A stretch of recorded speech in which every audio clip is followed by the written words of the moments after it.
السلام علیکم نوی ویډیو سره تاسو خلکلې وي امید لرم چې تاسو ټول به او خوشاله وئ ژوند په مدو کې به وئ ډېره زیاته افسوسناکه واقعه په بنو کې رامخې ته شوې ده چې یو د 14 کالو جینۍ سره دوه درندګان په زبردستۍ باندې زنا کوي او بیا د هغه زنا په وخت کې د هغه جینۍ نه ویډیو سازوي او بار بار هغه جینۍ په دغه ویډیو باندې تنګوي او بار بار ورسره غلط کارونه کوي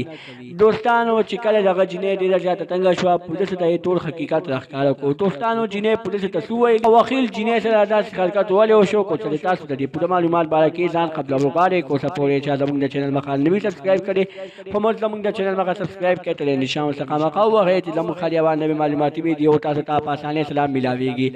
بنو کې ډیره زیاته افسوسناک واقعه را مخې ته شوې ده چې د 14 کالو جینۍ سره بار بار په زبردستۍ باندې غلط کار یعنی زنا کیږي او بیا د هغه غلط کار هغه زنا نه پس دغه جینۍ بار بار په دغه ویډیو باندې تنګوي او بار بار ورسره غلط کارونه کوي چې دغه جینۍ دغه دوه درندګانو نه ډیره زیاته تنګه شوله نو پولیسو ته خپل حقیقت راښکاره کړو او پولیسو چې کله د جینۍ واقعه واورېده پولیسو ډېر زیات افسوس وکړو ډېر زیات یې وژړل او بیا د هغه جلید او هغه د افسوس نه بعد بیا هغه درندګان ګرفتار کړل دوستانو پولیسو ډېر زیات ښه وکړل چې دغه درندګان یې ګرفتار کړل ځکه چې